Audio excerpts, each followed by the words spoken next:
Porteira aberta, seja bem-vinda, bem-vindo ao podcast do Patrone, espaço para falar do agro com quem entende. Ele trocou a possibilidade de morar na Califórnia pela oportunidade de iniciar uma carreira em Mato Grosso. Ao invés de trabalhar com a previsão de terremotos, tornou-se empresário no ramo da mineração. Atento às transformações e tendências no mundo, virou referência em assuntos relacionados a empreendedorismo e inovação, especialmente no setor industrial. Sem medo de errar, afirma que o estado onde vive é diferenciado, dono de uma agropecuária de excelência e níveis de produtividade invejáveis, mantendo mais de 60% da vegetação nativa ainda preservados. Um exemplo de sustentabilidade, segundo ele, incomparável no planeta. Perto de completar meio século de vida, o Gustavo de Oliveira tem muita bagagem para compartilhar. Dono de uma trajetória profissional recheada de experiências, fala com propriedade sobre as diferenças entre a gestão pública e a privada, ressaltando que é importante a soma de forças para construir estratégias capazes de superar os obstáculos que atrapalham o desenvolvimento. Além dos desafios logísticos em um estado gigante e distante dos portos e dos grandes centros consumidores, destaca a escassez de mão de obra qualificada como um gargalo que atinge o setor industrial, incluindo, claro, a agroindústria. No bate-papo, fala sobre tecnologia, gestão, bioeconomia, política e comunicação, reforçando o tamanho do potencial de desenvolvimento de Mato Grosso e as ações que acredita serem necessárias para transformar toda essa expectativa em realidade. Gustavo de Oliveira, cara, que satisfação recebê-lo aqui no podcast do Patrone. Agradeço por você ter aceitado o convite. Já fazia tempo que eu queria falar contigo, mas queria ter um encontro pessoal, como a gente teve recentemente, para fazer esse convite, cara. Seja bem-vindo ao podcast. Obrigado por aceitar o convite. Como é que você está? Patrone, eu que agradeço o teu convite aí. É impressionante, não só o alcance que você tem tido, né, com essas conversas, mas também a profundidade com que dá para abordar temas importantes para a nossa economia e para Mato Grosso de uma maneira geral, né? Eu digo, Mato Grosso muda demais, cresce muito e muda demais. E a gente tem que ter cada vez mais essa capacidade de conversar com todos os públicos para que cada um entenda qual é o seu papel aí nessa grande engrenagem que é o estado de Mato Grosso e, principalmente, a gente compartilhe visão de futuro, né? É algo que está faltando no dia a dia. A gente anda tão corrido, apagando tanto incêndio, que são raras as oportunidades que a gente tem de bater papo sobre coisas importantes que escapam da nossa agenda. Então, eu que te agradeço aí.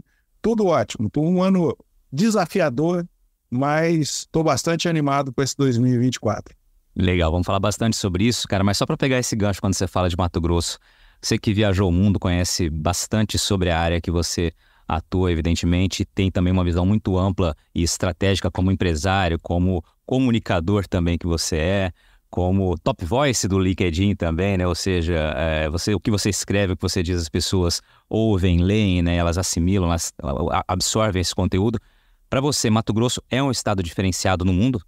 Sem dúvida. Primeiro porque a nossa trajetória de desenvolvimento até esse ano de 2024, Patrone, ela teve características muito peculiares e que acabaram fazendo com que Mato Grosso fosse uma dessas regiões do mundo que são a bola da vez. Veja, nós conseguimos aqui, com muito esforço, implementar uma agricultura de altíssima qualidade, investindo muito em tecnologia. As pessoas, às vezes, principalmente quem é do meio urbano, né, tem uma dificuldade de entender, mas o que é essa tecnologia do agro? Gente, ela está em cada grão de soja que a gente exporta, porque geneticamente isso tem que ser trabalhado. Os níveis de produtividade que nós temos em Mato Grosso são fruto de muito investimento em pesquisa, em tecnologia. Temos hoje equipamentos trabalhando aí no campo que são verdadeiras indústrias sobre rodas, né? Conectados, 100% online. E todo esse conjunto de fatores que nos levou a termos que buscar um caminho de desenvolvimento único, porque a tecnologia que foi desenvolvida aqui, ela não serviria em outro lugar do mundo. As características de Mato Grosso são únicas. Então, veja, hoje nós temos, primeiro, uma aula de produtividade a dar para o mundo, que é algo fantástico. 2, uma condição, em termos de Brasil, eu diria única, um lugar onde o setor privado assumiu a frente do desenvolvimento, bancou esse desenvolvimento e conseguiu ter recordes de produtividade e ser referência mundial de competitividade. Agora, tudo isso ainda preservando 62% do nosso território, com uma matriz energética extremamente limpa. Por comparar a matriz energética brasileira com a do resto do mundo, já é um show. A Mato Grossense, então, é espetacular. E ainda assim, um imenso potencial de desenvolvimento em todas as áreas. Patrônio, é algo espetacular. Qualquer pessoa que estude um pouco o que aconteceu aqui em Mato Grosso nas últimas 3, 4 décadas e conecte essas capacidades nossas com o que o mundo está demandando hoje, vai rapidamente perceber que tem poucas regiões no mundo com esse histórico e esse potencial adiante. Então, Mato Grosso é assim, a bola da vez no sentido positivo para a economia mundial.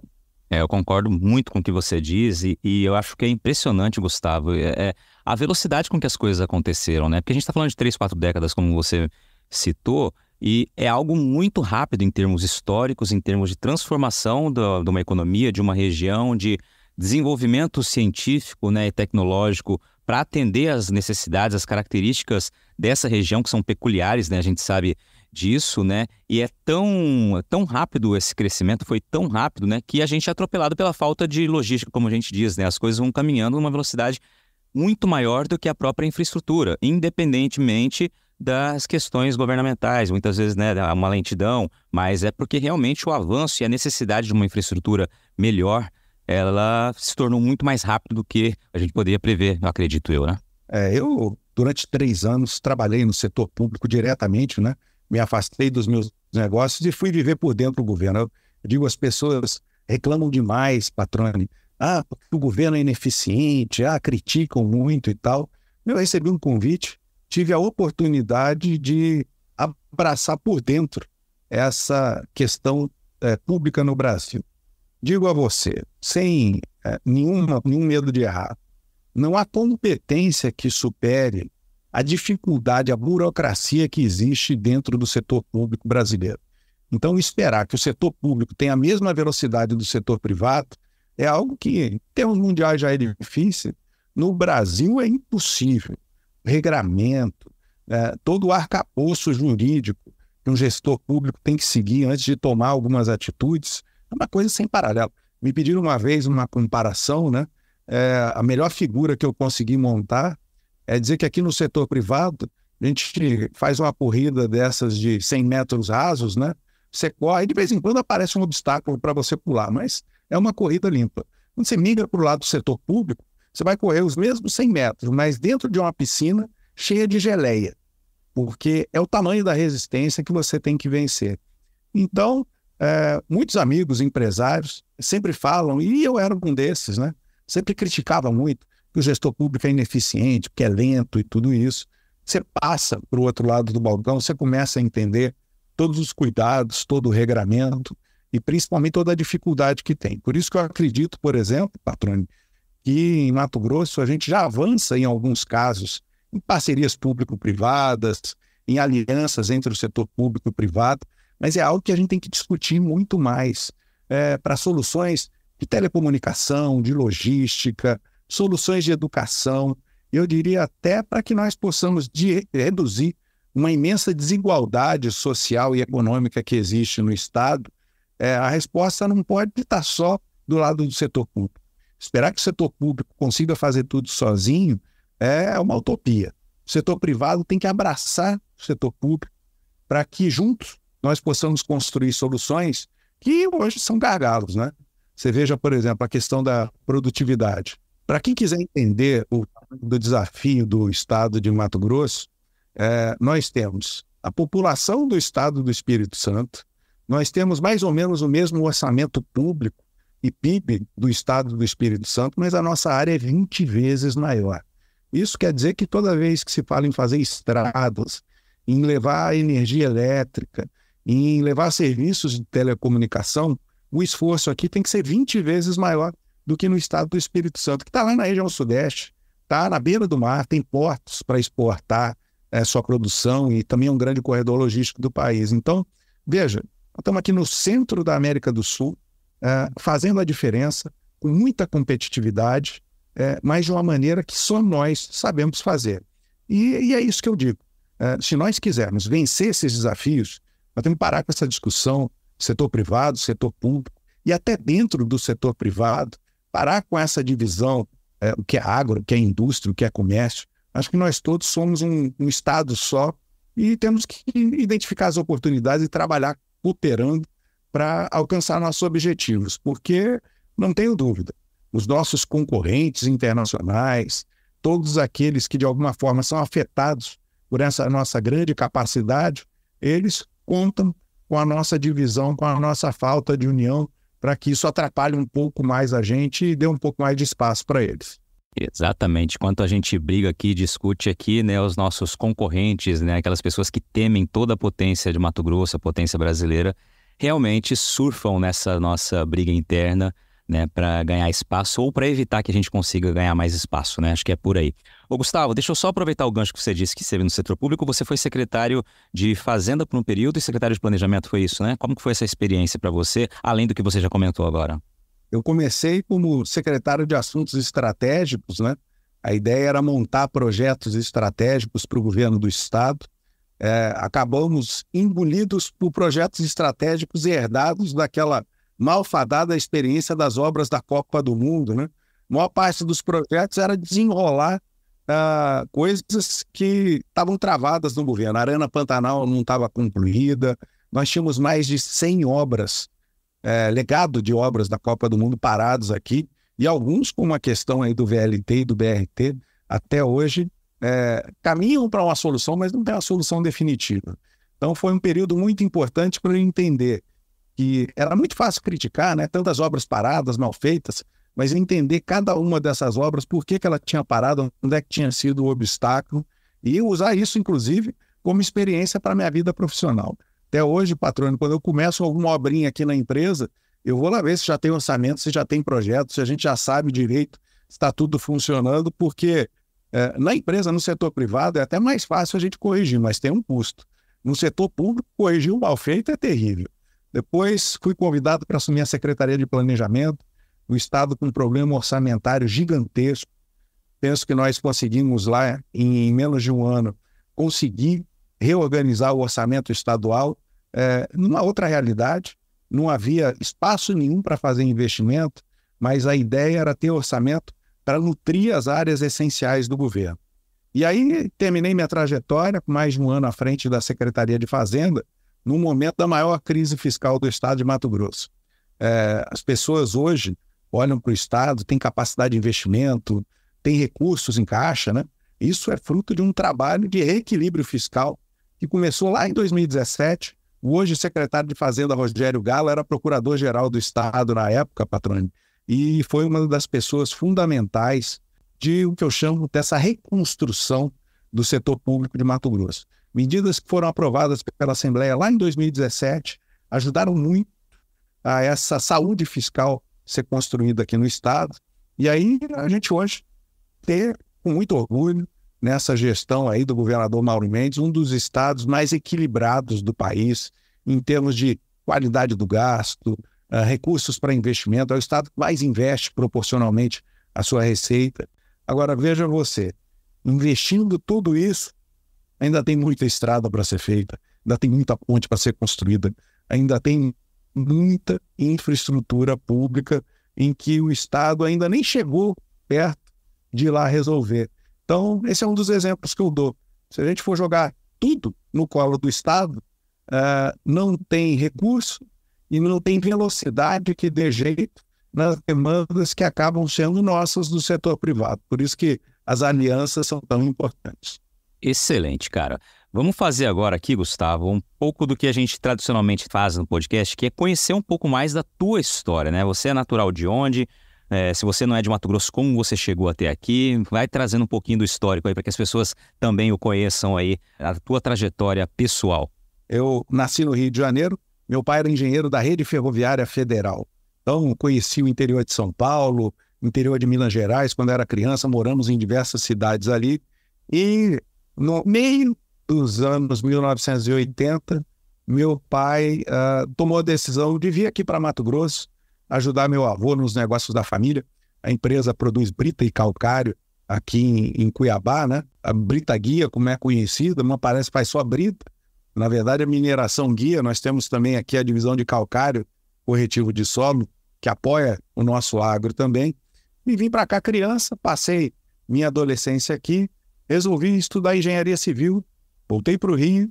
Primeira coisa que fiz assim que me formei em engenheiro civil foi voltar para Cuiabá, voltar para Mato Grosso, porque eu acreditava muito no potencial de desenvolvimento dessa terra. Então, ao longo da minha trajetória, acabei sendo convidado para fazer parte da diretoria da Federação das Indústrias em 2006, onde eu conheci o então presidente Mauro Mendes. Estava começando a sua trajetória na vida pública, né?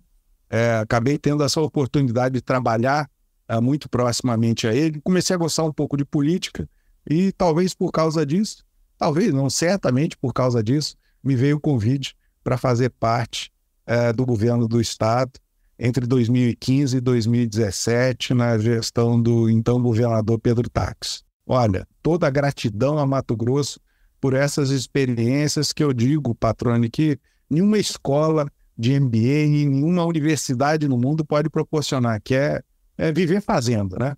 Primeiro, o desafio de desenvolvimento do setor industrial em Mato Grosso, que tem muito a ver com o nosso agronegócio, porque a indústria que mais cresce em Mato Grosso é a agroindústria. Indústria de alimentos, indústria de energia, indústria de biocombustíveis, indústria de base florestal, que tem uma ligação quase umbilical com o nosso agronegócio, né? Então, tudo isso me fez ter uma grande experiência em estratégias de desenvolvimento. E agora, depois de ter encerrado, no final de 2022, meu mandato à frente da presidência da Federação das Indústrias, eu decidi que deveria contribuir com a sociedade de outra forma. Recebi alguns convites para ingressar na política eleitoral, declinei de todos eles. Eu entendo que não é a minha melhor contribuição, pelo menos não nesse momento, e resolvi começar uma carreira de comunicador, né? Tenho usado muito o LinkedIn, como você falou, acabei sendo agraciado lá com o selo de Top Voice, falo muito sobre empreendedorismo, inovação, sobre esse mundo conturbado onde a gente vive, e também tenho participado aí como comentarista de televisão, como colunista de rádio, numa estratégia que eu digo que é de gratidão, tentar devolver um pouco para o público e para toda a população um pouco desse conhecimento que eu adquiri ao longo da minha trajetória. Veja, eu tenho 49 anos de idade e às vezes eu mando meu currículo para algum evento, parece um homem de 80 anos. Eu tive oportunidades, muitas oportunidades, muito cedo na minha vida. Então, eu entendo que devolver parte desse aprendizado é uma missão. E aí, agora com essa carreira de comunicador, estou tentando fazer isso. Olha, minha admiração a todos vocês que são profissionais do setor, viu, Patrone? Não é fácil se comunicar, ainda mais nessa era aí de redes sociais, todo esse barulho que existe, né? Comunicar com qualidade e também, né, com confiabilidade não é fácil não, meu amigo. Não, e outra coisa, né, Gustavo? Acho que ontem você comentou, a gente se encontrou pessoalmente, você comentou na reunião que você estava participando, que um dos exercícios que tornaram-se fundamentais, essenciais na carreira de um comunicador, de um jornalista que quer manter a credibilidade, que quer levar informação com qualidade para o público, é justamente ter que gastar um tempo imenso desmentindo ou derrubando possíveis fake news, né? Que você tem que correr contra também esse prejuízo da informação, né? Você comentou que chega uma enxurrada de pautas muitas vezes distorcidas, muitas vezes vendo apenas um viés ou aumentando um problema, e esse é um trabalho também de filtragem, de análise que é importantíssimo fazer, né? Sempre foi importante, mas ganhou uma proporção muito maior agora, dadas as circunstâncias que a gente vive, né? Tem visto isso também? Eu sou formado na área de exatas, né? Engenharia, como eu disse, e lá dentro da engenharia, Patrone, a gente tem as cadeiras de estatística, né? E eu digo que, assim, em estatística, se a gente trabalhar os números do jeito que a gente quiser, acaba saindo uma resposta para uma pergunta que nem sempre é a certa, né? É muito comum a gente ver esse trabalho, às vezes os economistas vão lá, pinçam algum dado específico para dizer que a economia vai muito bem ou vai muito mal, mas só aquele pedacinho fora de contexto, às vezes, aquele númerozinho, às vezes um fato isolado, alguma coisa que acontece, contamina toda uma discussão sobre temas importantes. Veja, eu assisto muito a programas até de fora do Brasil, discutindo sobre o que está acontecendo no mundo, etc. Então, vamos pegar alguns exemplos. O mundo hoje inteiro fala da transição energética, da importância de gerar energia limpa, trocar a matriz energética mundial, parar de queimar carbono para usar mais fontes limpas.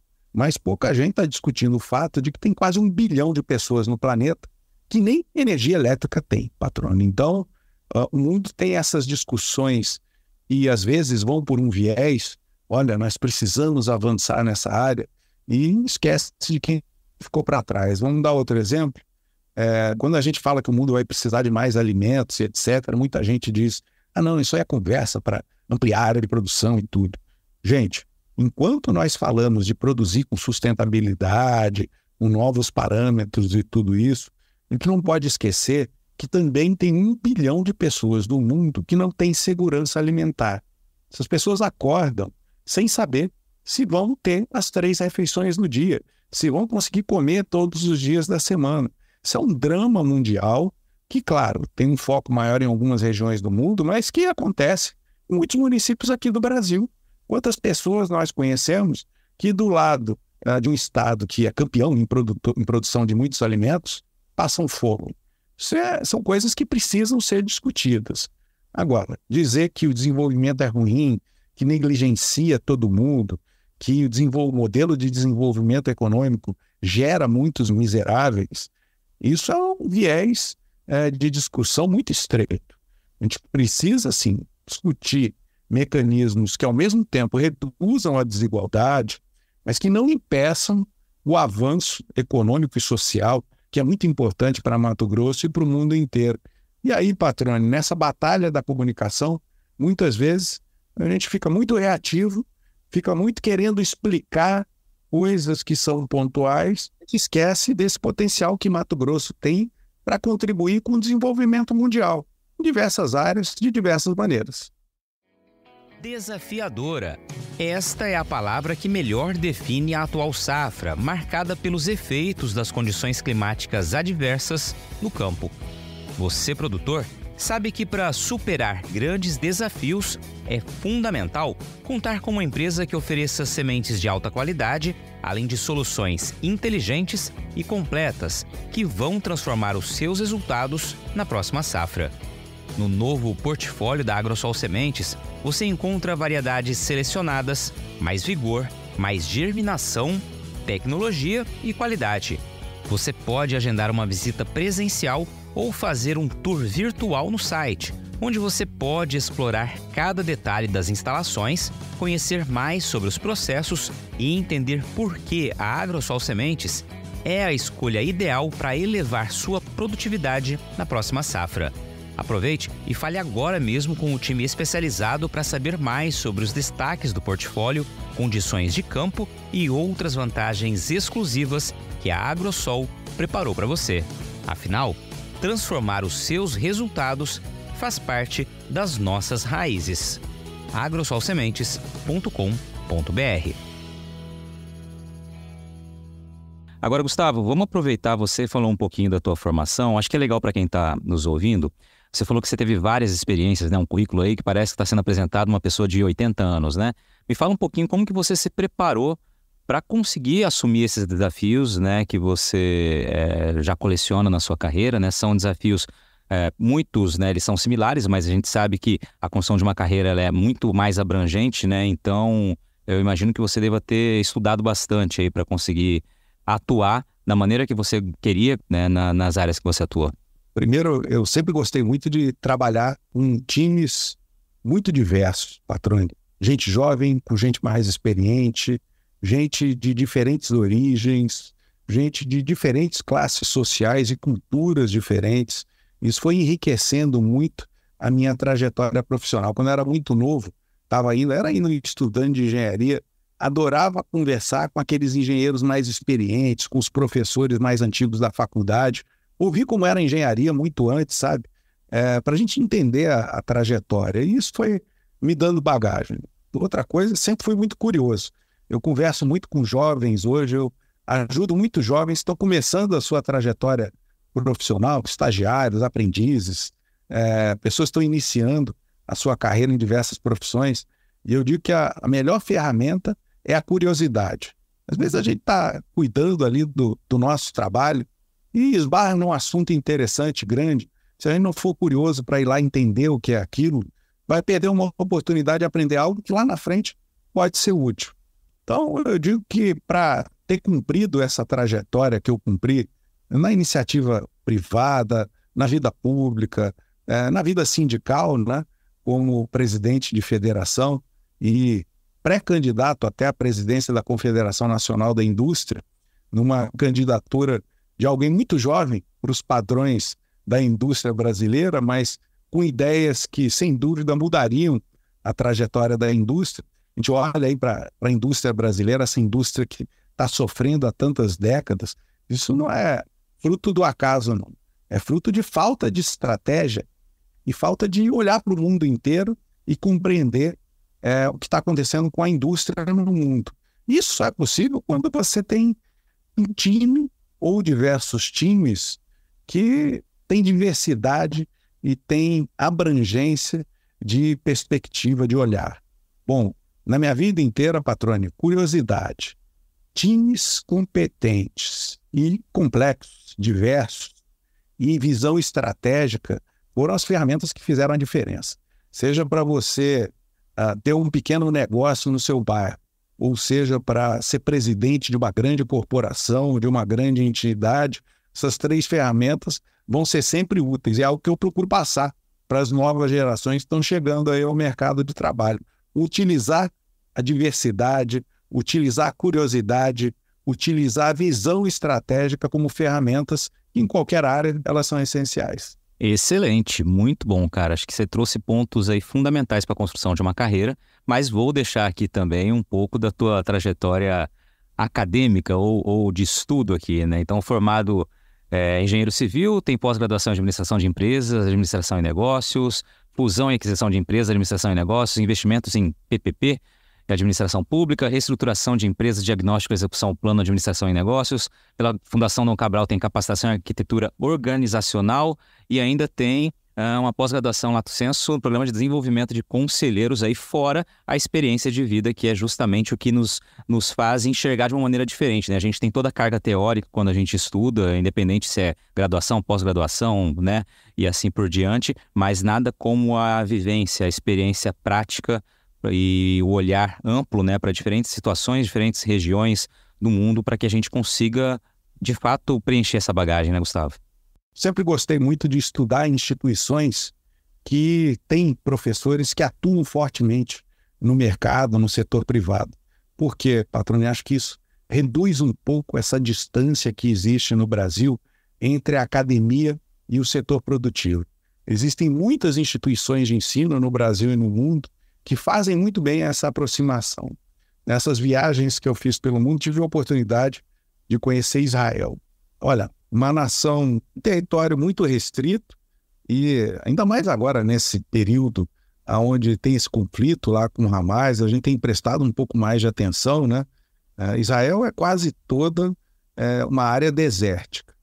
E o que faz a diferença lá, Patrone, primeiro, uma visão clara de nação.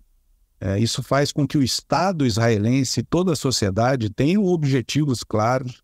É uma nação que sabe para onde quer caminhar e conhece as suas fortalezas. Mas mais do que isso, o que impressiona em Israel é o modo como a sociedade, de uma maneira geral, o governo e a academia, as universidades, os institutos de pesquisa, são extremamente focados em promover o desenvolvimento de tecnologia israelense e uma tecnologia que possa ser escalável, que possa ser utilizada no mundo inteiro. Alguns exemplos para quem não sabe que eu descobri lá nessas missões. O stent, esse device que a gente coloca quando tem um entupimento numa artéria, num coração, que salva tantas vidas, foi desenvolvido num centro médico lá em Israel. O Waze, esse aplicativo que a gente usa, que aposentou todos os mapas, né? Você chega em qualquer cidade do mundo, diz para onde você quer ir, ele traça a rota, qual é o caminho mais rápido, se tem pedágio ou não tem. É uma tecnologia desenvolvida em Israel a partir de tecnologias de georreferenciamento. Então, tem lá milhares de outros exemplos de empresas e de tecnologias que foram desenvolvidas em Israel e que acabaram ganhando o mundo de uma maneira muito forte, porque havia apoio estatal, havia uma iniciativa privada e competência técnica para desenvolver esses produtos e também a academia, os institutos de pesquisa estavam parceiros nesses projetos. Olha, a quantidade de ciência básica que se faz lá. E olhando para o mundo inteiro. Tá? Por exemplo, conheci um pesquisador, Patrone, ele estava desenvolvendo uma tecnologia nova de cerâmicas. Ele queria fazer cerâmicas muito finas e de altíssima resistência. Você sabe aonde ele conseguiu descobrir uma tecnologia de produção de cerâmica de altíssima resistência e muito leve? Aqui na Amazônia. Ele soube que existem povos na Amazônia que trabalham numa mistura de argila com alguns sumos que tiram de plantas amazônicas que fazem essa cerâmica de altíssima performance. Esse pesquisador ficou 4 meses aqui na Amazônia entendendo como é que era a produção, que é uma produção que tem centenas de anos de artefatos cerâmicos na Amazônia e agora está usando isso para fazer revestimento de alta performance para navios, para construção civil e até para projetos espaciais em Israel. Então você veja que tem tecnologia aqui no coração da Amazônia que vai para o espaço e que os israelenses vieram aqui descobrir e desenvolver. E nós brasileiros estamos aqui do lado de toda essa tecnologia e muitas vezes achamos que a Amazônia é uma floresta, que ali só tem árvore e etc. e tal. Não, tem muita riqueza aqui no nosso território brasileiro que pode servir para desenvolver muitos novos produtos para o mundo inteiro. Excelente, cara. E aí é um exemplo claro, né, prático que você traz justamente dessa história de que a gente tem que realmente olhar com a mente aberta, olhar com um radar bem amplo, né, para enxergar de fato todo esse potencial que existe, né, bem por aí. Ô Gustavo, deixa eu aproveitar que você falou em tecnologia e trazer para o campo que você domina muito, que é o campo industrial, focando na agroindústria, evidentemente, né, você já disse ali logo no início do bate-papo que a nossa agroindústria, ela tem crescido, né, eu queria que você classificasse o tamanho desse crescimento, para onde a gente vai, né, os potenciais que a gente tem em termos de agroindústria aqui em Mato Grosso, essa verticalização que a gente fala que é tão importante fazer da produção primária e quais as oportunidades, né, o potencial e quais os principais gargalos que a gente tem. Bom, primeiro, é um grande desafio uma indústria se estabelecer no Brasil. Nós temos aqui elementos como a alta carga tributária, a dificuldade jurídica de se ter segurança em contratos, o alto custo da geração de um emprego, um dos maiores encargos trabalhistas do mundo está aqui no Brasil, e tudo isso faz com que desenvolver uma indústria no Brasil seja realmente um desafio muito grande, especialmente se comparado aí com outros países. Mas aqui em Mato Grosso a indústria se desenvolve muito, Patrone, primeiro porque ela tem uma parceria muito forte com o agronegócio. Vamos olhar, quando a gente fala de agroindústria, é clássico as pessoas pensarem, né, por exemplo, na produção de carnes. Pode ser carne bovina, carne suína, peixes, aves. A gente pensa naquela cadeia produtiva que começa no agro, né, com a produção em escala das fazendas, e aí é transferida para os frigoríficos para que possa ser feito o abate e aí resfriamento e congelamento para exportação. Mas a gente esquece que a indústria está antes disso na cadeia do agro. Existem indústrias, fabricantes de equipamento, como colheitadeiras e tantos outros, que são fornecedoras do agronegócio e que estão lá ajudando com equipamentos, com aviões, com diversas outras estratégias de apoio ao agronegócio que contribuem muito para esse desenvolvimento econômico. E aí, quando a gente olha no processamento da nossa produção agropecuária, indústrias estão fazendo um belíssimo trabalho aqui em Mato Grosso e no Brasil de uma maneira geral, produzindo, por exemplo, biocombustíveis. A produção de etanol de Mato Grosso vem batendo recorde ano a ano, já existia com etanol de cana-de-açúcar, agora muito fortalecida com a produção de etanol a partir do milho, e Mato Grosso, em breve, vai ser anunciado como o segundo maior produtor de etanol do Brasil, já é o terceiro. A gente olha para biodiesel, outro biocombustível importantíssimo. Mato Grosso não só é um dos maiores produtores do Brasil, como tem um alto potencial de crescimento nos próximos anos. E a gente já tem aqui em Mato Grosso empresas operando com seus equipamentos e com a sua frota de caminhões 100% com biodiesel, com biocombustíveis.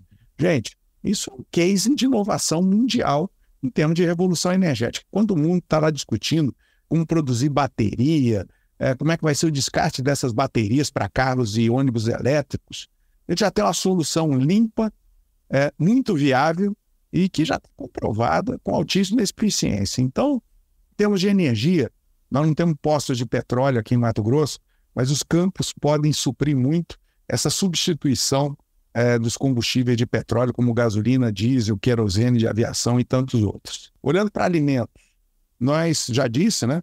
Temos uma produção de carnes muito robusta aqui no estado, mas pouca gente sabe. Por exemplo, a produção de gergelim em Mato Grosso é uma das maiores do mundo. A gente exporta gergelim para os países árabes. Tudo isso com iniciativa de produtores que vão se estabelecendo e descobrindo regiões produtivas. Produção de ovos é muito relevante. E eu diria que nos próximos anos, patrão, nós vamos ter uma segunda revolução, que é o agro produzindo novas rações, novos alimentos para essa cadeia de proteína animal.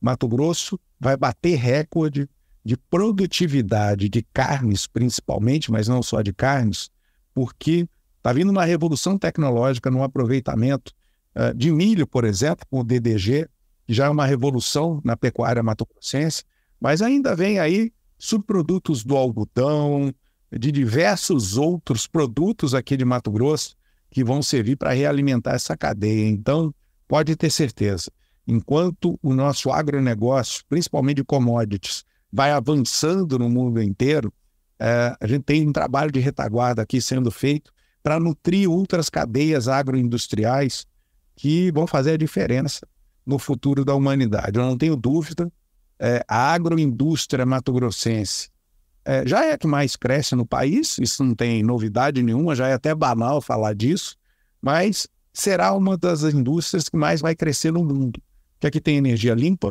tem produção sustentável e tem um ganho de produtividade muito grande toda vez que a gente aplica essas novas tecnologias. É uma coisa que eu descobri outro dia, em Mato Grosso, nós já estamos produzindo sem agroquímicos, só com biofertilizantes e biodefensivos. Já temos safras sendo produzidas com os mesmos níveis de produtividade do que aquelas que usam os químicos defensivos e os adubos químicos mais avançados no mundo. Isso quer dizer que a bioeconomia já vai ajudar a nossa agricultura não só a ser mais sustentável, mas a também bater recorde de produtividade. E olha, sem entrar na discussão ambiental sobre qual é o efeito dos agroquímicos na natureza, o que eu digo a vocês é assim, aqui, minimamente economicamente, o uso de biodefensivos e são feitos aqui em Mato Grosso, são produzidos aqui, já reduzem a nossa dependência internacional de produtos químicos que vêm de outras regiões do mundo. Só isso já é um fato a ser celebrado. Agora, coloca em cima disso todo o ganho ambiental, aí é uma situação quase perfeita, né, patrão? E aí você traz uma visão ampla e fala justamente sobre essa nova revolução que a gente deve vivenciar, né? Eu também acredito muito nisso. E eu acho legal quando você fala da nossa matriz energética, né? Que é renovável, que é exemplo para o mundo, no momento em que o mundo, né? Você citou a indústria aeronáutica, a indústria naval, né, a própria indústria automotiva, automobilística, precisa descarbonizar, né? Tem metas a serem cumpridas aí e todas estão olhando para a energia renovável, todas estão olhando, mesmo os carros elétricos, né? A gente teve um evento aqui em Mato Grosso, estava um representante da Stellantis, né? Que é uma multimarcas aí de veículos, né? Conhecidos no mundo inteiro, olhando para o etanol e já apresentando projetos, né? Que vão utilizar o etanol de maneira híbrida com a energia elétrica, né, justamente para que os carros se tornem menos poluentes, né, emitam menos carbono, né, sabendo desse potencial do etanol, falar inclusive em carros 100% movido a etanol. Então, estão nesse radar e nós, como grandes fornecedores, né, de etanol a partir do milho, temos aí um caminho muito próspero e promissor pela frente, né? Esse é um dos exemplos apenas, assim como a indústria naval e também a aeronáutica, né, estão olhando para a energia renovável, para o SAF, né, que é um dos combustíveis utilizados na aviação, que vão também demandar muita matéria-prima que é produzida aqui em Mato Grosso. Então, o céu é o limite, literalmente, para a gente, né? Pouca gente sabe, por exemplo, a Toyota faz um trabalho de pesquisa com a Unicamp, Patrone. Ele já tem veículos a etanol rodando mais de 40, quase 50 quilômetros, um único litro de etanol. Olha, gente, se a gente pensar carro a etanol, né, a gente carrega um pouco do preconceito pela falta de tecnologia. Ele estava acostumado aí com um carro a etanol que fazia 4, 5 quilômetros por litro, né? A gente tem tecnologia brasileira desenvolvida aqui, em Campinas, para fazer esses carros andarem 50 quilômetros com um único litro de etanol. Quer dizer, o combustível é altamente sustentável. E a eficiência energética do veículo é algo absurdo. E olha, patrão, não é híbrido não, tá? É 100% movido a etanol. Tem potencial ainda para que esse veículo seja adaptado com tecnologias híbridas. E aí, por exemplo, a recuperação da energia de frenagem com pequenas baterias, isso possa reduzir muito a necessidade de minerais raros para a produção de bateria. Quando a gente fala de autonomia grande em carro elétrico, o carro tem que carregar 600, 700 quilos de baterias ali para ter uma autonomia longa. Quando a gente fala de carros híbridos, 15, 20 quilos de baterias, esses veículos podem rodar até 1.000 quilômetros com um único abastecimento de etanol. Então, olha a diferença. Carregar 700 quilos de baterias ou carregar 60 quilos de etanol no tanque, com mais uns 15 ou 20 de baterias, para rodar os mesmos 1.000 quilômetros, né? Tem muita diferença de peso, de eficiência, e tem muita tecnologia brasileira nessa história. Agora, uma pausa rápida no bate-papo para falar do nosso novo parceiro, que escolheu o podcast do Patrone para dar um recado especial para quem vive o agronegócio. Afinal, quem é do agro precisa conhecer o Ginkgo Cidade Jardim. Com lotes a partir de 1.500 metros quadrados, o condomínio de alto padrão tem equipamentos exclusivos, centro equestre, capela ecumênica, mais de 18 quilômetros de circuito de caminhada e ciclovia e, olha, gente, mais de 10 lagos e mais de 3 milhões de metros quadrados de área verde.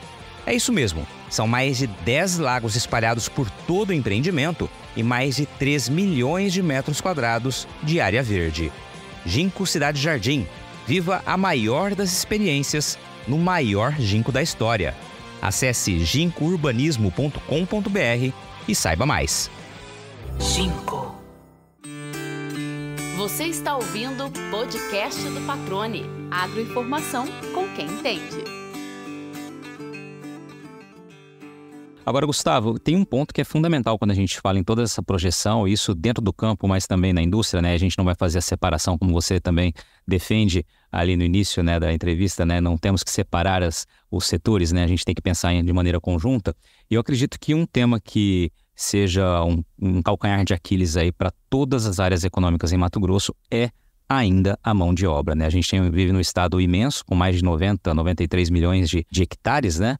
E a gente tem uma população em torno de 3 milhões e meio de habitantes aproximadamente, né? Ou seja, falta mão de obra, e quando a gente fala em mão de obra para atender a toda essa velocidade, toda essa demanda que vem com uma carga de tecnologia muito alta, aí a situação fica ainda mais difícil, né? Qual a tua visão sobre isso e qual a solução ou quais os pontos que precisamos trabalhar para que a gente consiga driblar esse gargalo?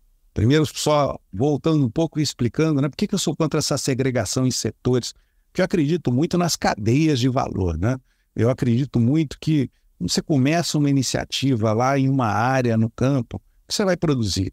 Algodão, isso está inserido na cadeia têxtil, uma das cadeias mais ricas do mundo, e é muito pouco a gente olhar só para a produção de algodão. Não que ela não seja importante, ela é muito importante, mas utilizando outras fibras sintéticas, misturando isso com outras fibras naturais, cadeia têxtil no mundo é uma das que mais emprega e mais gera valor.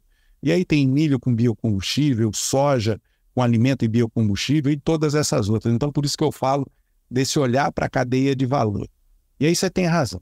Um dos nossos grandes desafios é a falta de profissionais para trabalhar em segmentos que são cada vez mais complexos. Veja, Hoje nós usamos equipamentos de classe mundial aqui, em qualquer fazenda tem lá uma colheitadeira, um equipamento que foi produzido com adaptações para o Brasil, mas para o mundo inteiro. Operar esses equipamentos já requer uma alta especialização. Fazer a manutenção desses equipamentos, então, é algo que ainda precisa de muito mais especialização. Eu olho só para a indústria, a gente vê que, por exemplo, 50% dos trabalhadores da indústria, Patrone, eles não têm nenhum ensino médio completo. E os que têm o ensino médio completo, têm um ensino médio que é defasado. Muitas vezes não preparou o indivíduo para o mundo do trabalho, sabe? Eu falo isso, tem muita gente da academia que diz, mas isso aqui é só formar gente, só formar mão de obra para trabalhar. Não se trata disso, gente. Hoje, em qualquer profissão, se ele for médico, advogado, se ele for músico, ele tem que ter conhecimento de empreendedorismo, educação financeira, ferramentas que vão ser úteis para qualquer profissão. Olha, eu fiz engenharia, você cursou jornalismo, eu tenho certeza que na sua faculdade, assim como na minha, pouca gente te ensinava a empreender, como é que seria o seu desenvolvimento profissional. Você teve que aprender isso ao longo da vida profissional. Assim é a vida de muitos brasileiros. E eu acredito, Patrone, primeiro, que nós precisamos fazer um grande esforço para elevar a produtividade dos nossos trabalhadores. Como? Com educação, mas educação voltada para o mundo do trabalho. Elevação de escolaridade, treinamento técnico e tecnológico e, principalmente, o reconhecimento de que hoje, para operar um equipamento desse, você precisa ter algumas noções de inglês. Não é para você ir para a Inglaterra ou para os Estados Unidos e passear lá, não. São setups, são pontos de programação do equipamento que tem uma interatividade ali em inglês, em espanhol, em chinês, em outras línguas. Você precisa ter conectividade, porque a dificuldade de você arranjar um bom profissional para ir lá dar manutenção em uma máquina que está numa região remota é muito grande. Mas hoje, com a tecnologia, por videoconferência, alguém numa fábrica, um engenheiro topo de linha pode estar lá em São Paulo ou num centro de pesquisa nos Estados Unidos, orientando alguém a corrigir defeitos de uma máquina que estão lá em Sapezal, numa fazenda. Eu vi isso funcionando. Eu vi o representante de uma grande empresa, posso dizer o nome? Pode, sem problema algum. Uma grande colheitadeira que estava numa região remota de Mato Grosso. Esse equipamento estava conectado. Aqui em Cuiabá, uma central de monitoramento de todos esses equipamentos da concessionária. Então, nessa sala, o operador, o supervisor aqui, estava olhando que a máquina estava lá com uma tendência de aquecimento. Isso já abriu um chamado automaticamente, a fábrica já colocou um especialista alocado, e eles, sem que o operador nem soubesse que a máquina estava perto de estourar a temperatura prevista de funcionamento, o operador já recebeu uma instrução de trabalho, de reduzir o ritmo de trabalho e levar a máquina para uma revisão no sistema de refrigeração, porque eles de longe, com a telemetria, identificaram que tinha a possibilidade de falha de uma bomba de água na máquina. Patrone, o operador nem viu o termômetrozinho ali da máquina chegar perto da área vermelha e o fabricante já sabia que tinha que disparar um técnico com um equipamento, uma bomba para substituir, etc. e tal. Essa máquina muito provavelmente foi para manutenção antes de dar o defeito e evitou um custo muito maior de manutenção, um tempo muito maior de parada, sem que ninguém tivesse nem interferir. Olha que coisa fantástica. Quando a gente tem pouca gente, poucos profissionais, o uso adequado dos profissionais é algo que faz muita diferença. E a tecnologia vai ajudar a gente muito nisso. Me perguntam muito, quando eu faço palestras, sobre, por exemplo, essa onda de inteligência artificial. Uma coisa para mim está muito clara. Ninguém vai perder o emprego, ou quase ninguém vai perder o emprego para a inteligência artificial. O que vai acontecer é que muita gente vai perder o emprego para outras pessoas que usam a tecnologia e usam a inteligência artificial de maneira mais eficaz. As pessoas têm muito medo, né? Eu outro dia estava dando uma entrevista e usei a seguinte figura de linguagem. A discussão era se determinada empresa deveria ou não permitir o uso de inteligência artificial pelos seus colaboradores.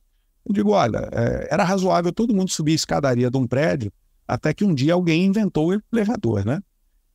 E aí é claro que no começo as pessoas ficavam com medo de entrar no elevador, aquela caixa preta, né? Dava defeito, o elevador devia enguiçar muito, devia dar muito problema, faltava luz, o sujeito ficava preso dentro do elevador. Natural que no começo muita gente preferisse subir a escada.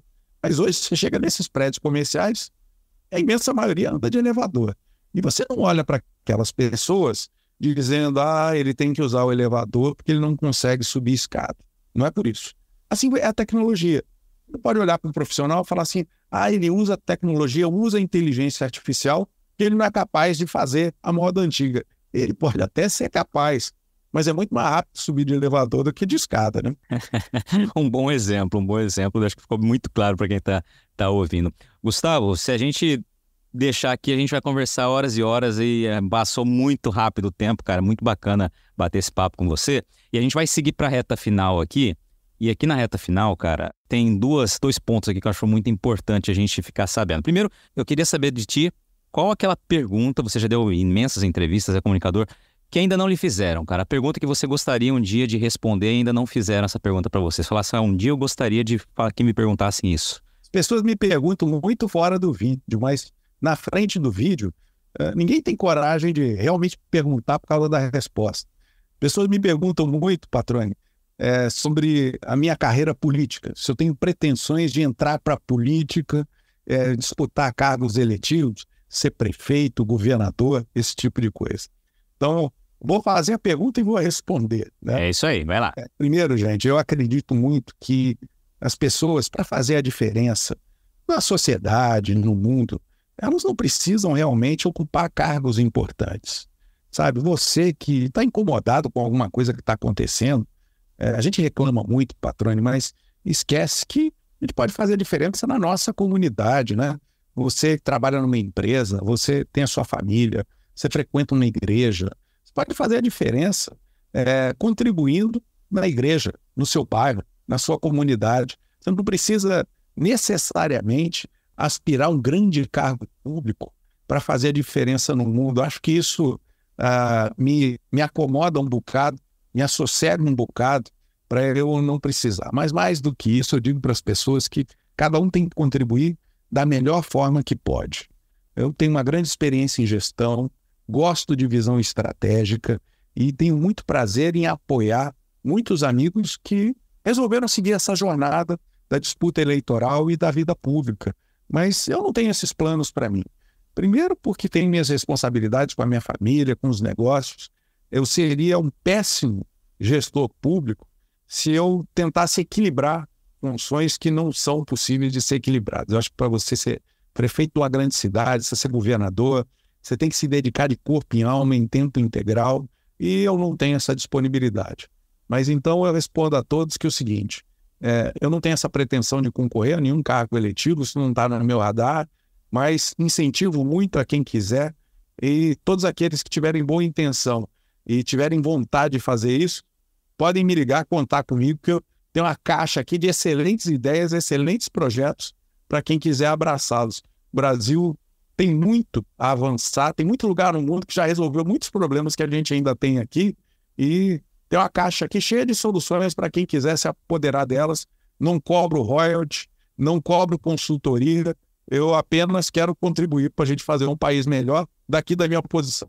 Muito bacana, cara. Legal você trazer esse pensamento, esse raciocínio, né, de que a gente pode fazer a mudança de fato no lugar que a gente ocupa, né? Não precisamos estar em um cargo importante, como você destacou. E tem aquela frase do Gandhi que é muito famosa, né? Seja a mudança que você quer ver no mundo, né? Ou seja, faça também a diferença para que, de maneira comunitária, todos possamos avançar.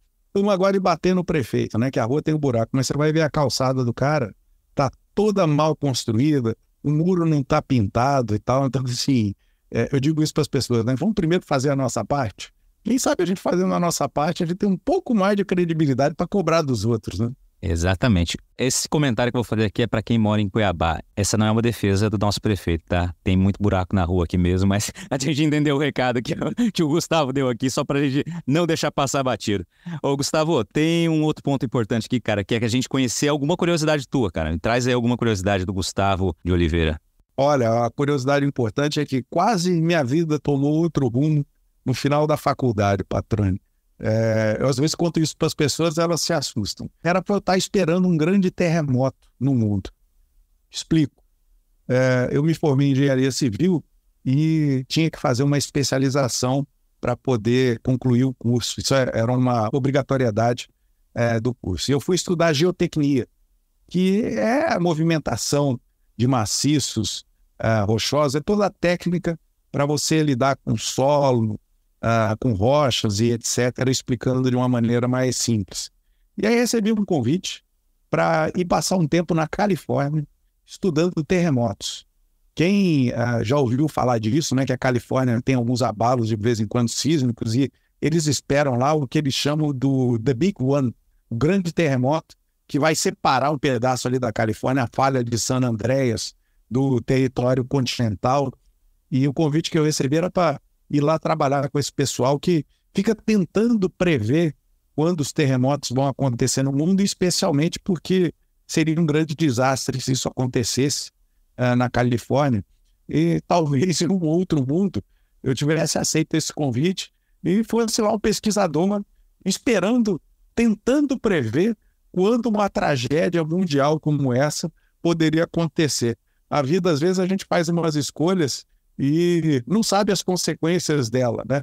Eu brinco com isso porque eu tenho um amigo que aceitou o convite, ele está lá até hoje. Já conseguiu prever muitos abalos sísmicos no mundo, já ajudou a salvar muitas vidas, como eu falo, porque esse sistema de previsão de desastres naturais é algo que a gente cada vez mais vai precisar no mundo, né?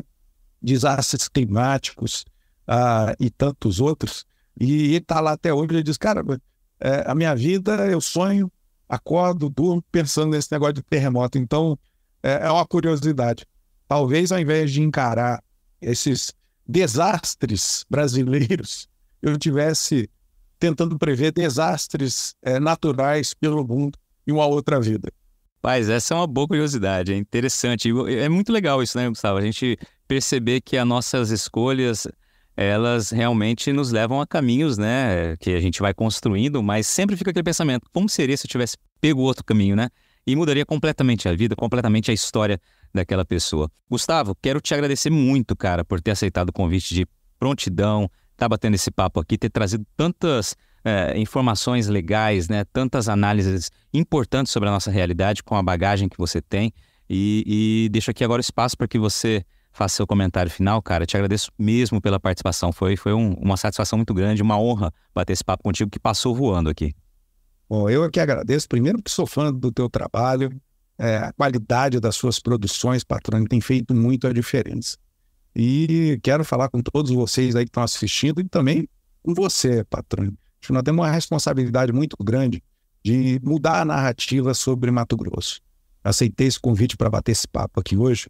Eu acho que a gente fica muito tímido em comunicação, a gente realmente está perdendo a guerra da comunicação mundial, porque o mundo inteiro fala da Amazônia, o mundo inteiro fala de Mato Grosso, sem realmente conhecer Mato Grosso, sem realmente conhecer a Amazônia, como nós que estamos aqui conhecemos e sabemos do que é.